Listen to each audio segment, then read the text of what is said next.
সাফে champion Bangladesh অনূর্ধ্ব-20 দলটার সামনে Asian কাপের মূল পর্বে খেলার হাতছানি। শুধুমাত্র একটু পরিকল্পনা নিয়ে কাজ করলে সেই স্বপ্ন বাস্তবায়ন করা সম্ভব। কিন্তু ফুটবল ফেডারেশন আদৌ কি সেটা নিয়ে ভাবতে শুরু করেছে বা ভাবছে? যদি ভাবে তাহলে আসলে কি করা উচিত এখনই, সেটা নিয়ে বিস্তারিত বলবো, আশা করি শুনবেন। শুরুতেই বলি, এই যে মালদ্বীপ থেকে যে দলটা চ্যাম্পিয়ন হয়ে ফিরেছে, প্রথম কয়েকদিন কিন্তু অনেক রকম আলোচনা, অনেক রকম মিডিয়াতে খবর হচ্ছে, নানান ভাবে প্রচার হচ্ছে, সবকিছুই ছিল। ধীরে ধীরে দেখেন দিন যাচ্ছে যত স্তীমিত হয়ে যাচ্ছে, আলোচনার বাইরে চলে যাচ্ছে। আর হয়তো 15-20 দিন যাবে, তারপরে এটা নিয়ে তেমন আর কোনো কথা হবে না, মাঝে মধ্যে দুই একটা নিউজ হবে এরকম। কিন্তু এই দলটার সামনে কি কি কার্যক্রম থাকা উচিত বা কিভাবে এই দলটাকে নিয়ে এগোনো উচিত? কারণ দলটার সামনে তো ভালো সম্ভাবনা আছে, ভালো ভালো খেলোয়াড় আছে। তাদেরকে এই শুধুমাত্র একটা টুর্নামেন্টে চ্যাম্পিয়ন হয়ে আসলো, আবার আর একটা বাছাই পর্ব আসবে বা আবার আর একটা সাফ আসবে, তার 1-1.5 মাস আগে কোনোভাবে জোড়াতালি দিয়ে একটা ওই যে প্রতারক মার্ক কক্সের মতো একজন কোচকে নিয়ে এসে ধরে দিয়ে তার হাতে দিল, রেজাল্ট হলে ভালো খুশি, না হলে খুশি না, এইরকম একটা অবস্থার মধ্যে দিয়ে চলতে থাকে। কিন্তু এইটা তো হওয়া উচিত না। কারণ আপনাদের মনে আছে, আমি একটা ছোট্ট উদাহরণ দিই, এই অনূর্ধ্ব-23 দল যেটা এশিয়ান কাপ বাছাই পর্ব খেলেছে গত বছর, ওই দলটার যখন গ্রুপিং হয় তখনই আমি কন্টেন্ট করেছিলাম, আরো অনেকে নিউজও করেছিল যে এই দলটাকে নিয়ে যদি আগে থেকে পরিকল্পনা করা যায় তাহলে কিন্তু মূল পর্বে খেলা সম্ভব। কিন্তু ফুটবল ফেডারেশন ওই দিকে তো মনোযোগ দেয়নি, ভালো একজন কোচ তো নেয়নি, উল্টা কোচ কে হবে সেটা নিয়ে রীতিমতো একটা গোঁজামিল। কাবরেরার হস্তক্ষেপ, হাসান আল মামুন কোচ নাকি সাইফুল বারী টিটু কোচ, এই বিষয়টা পরিষ্কার হয়নি। শেষ পর্যন্ত টুর্নামেন্টে বাংলাদেশ কোয়ালিফাই করতে পারেনি, শুধুমাত্র 3টা ম্যাচ খেলেই দেশে ফিরেছে। কিন্তু এই দলটার একটা সম্ভাবনা ছিল, একইভাবে এই দলটারও সম্ভাবনা আছে। যদিও মূল পর্ব যেটা এশিয়ান কাপ অনূর্ধ্ব-20 মূল পর্বটা হবে আগামী বছর চায়নাতে, কিন্তু তার আগে বাছাই পর্ব হবে হচ্ছে এই বছর আগস্টে শুরু হবে। গ্রুপিংও হয়নি, গ্রুপিং হবে।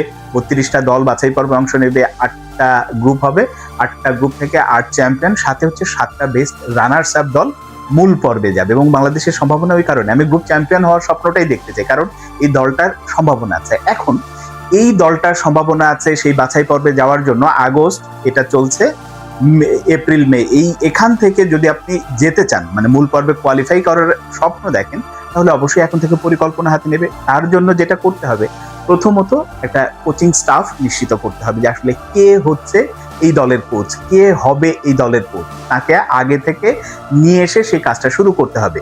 যতদূর জানি মার্ক কক্সকে বিদায় দেওয়া হয়েছে, তাকে 1 মাসের চুক্তিতে নিয়ে এসেছিল যদিও, কিন্তু আসার পরে যেসব আকাম কুকাম কুকীর্তি বের হয়েছে সেইগুলো নিয়ে রীতিমতো তাকে আর রাখার সাহস দেখায়নি ফুটবল ফেডারেশন, তাকে বিদায় করেছে। এখন নতুন কোচ কে হবে? আপনি দেশের কাউকে দায়িত্ব দেবেন নাকি আসলে বিদেশ থেকে নিয়ে আসবেন? যদি দেশ থেকে দেন সেটাও এখন, আবার যদি বিদেশ থেকে নিয়ে আসেন সেটাও এখন। এবং নিয়ে এসে সেই দলটাকে বলতে হবে এই যে অনূর্ধ্ব-20 এরা ছিল, আমার সামনে সম্ভাবনাময় আরো আছে, সেই আরো আছে তালিকায় আরো বেশ কয়েকজনকে যুক্ত করতে হবে। এক হচ্ছে বিতোষক চাকমা হতে পারে বংশোদ্ভূত খেলোয়াড়দের মধ্যে, আর একটা আরহামকে অবশ্যই আনতে হবে।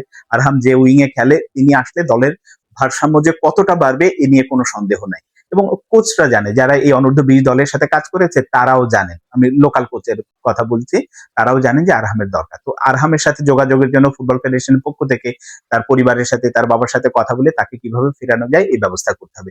আরো যদি 2-1জনকে এর মধ্যে পাওয়া যায়, কারণ ফাহাদ করিম এরই মধ্যে বলেছে যে অনূর্ধ্ব-20 দলের জন্য আমরা বিভিন্ন জায়গা থেকে আরো কয়েকজন 5 থেকে 6 জন প্লেয়ার আসছে, যদি আসে সেটাও ভালো। লোকাল প্লেয়ারদের মধ্যে যারা লিগে খেলছে, বয়স যাদের পারমিট করে তাদের নিয়ে ক্যাম্পটা আগে থেকে শুরু করা, প্রয়োজনে ওই দলটাকে শুধু দেশে না দেশের বাইরে কোথাও ক্যাম্প করানো, একটা দীর্ঘমেয়াদের ভেতর দিয়ে যাওয়া। জাহিদি সাহেব শুনেছি, এবার তার প্রশংসা আমি অনেক সমালোচনাই করি যে এবার এই দলটাকে তিনি তাৎক্ষণিকভাবে পুরস্কৃত করেছেন আর্থিকভাবে, খুবই ভালো কথা। তিনিও নাকি চান নতুন কোচ একজন আসুক দ্রুত, তাহলে খুব দ্রুতই নিয়ে আসেন, নিয়ে এসে এই কাজগুলো শুরু করে দেন। ওই লাস্ট মুহূর্তে 20 দিন আগে 25 দিন আগে কোনো মতে ক্যাম্প, কোচ কে হবে, একবার একে রাখেন ওকে সরান, ওই সব কিছু বাদ দিয়ে একেবারে পরিকল্পিত ভাবে যান। রেজাল্ট আসলে আসবে, না আসলে কিন্তু নিজেদের যে ঘাটতির জায়গাটা যাতে না থাকে, এবং সেইটা করলে আমার ধারণা বাংলাদেশ এই অনূর্ধ্ব-20 দলের যে সম্ভাবনাটা আছে সেটা কাজে লাগিয়ে অবশ্যই বাংলাদেশ অনূর্ধ্ব-20 এশিয়ান কাপের মূল পর্বে খেলবে। এই আত্মবিশ্বাসটুকু, এই বিশ্বাসটুকু আমার আছে। এখন দেখা যাক যে ফুটবল ফেডারেশন আদৌ ভাবে নাকি ওই লাস্ট মুহূর্তে গতানুগতিক ভাবে যেটা চলে যে হ্যাঁ আমরা আসবে 1 মাস আগে এইভাবে ঠিকঠাক করে দিলেই হয়ে গেল, ওইটা যদি হয় তাহলে কিন্তু ফলাফল পাওয়া যাবে না। কারণ আপনি আশেপাশের দেশগুলোর দিকে যদি তাকান, তারা কি করছে আর আমরা কি করছি সেই ব্যাপারটা যেন একটু মাথায় রেখে কাজ করে ফুটবল ফেডারেশন।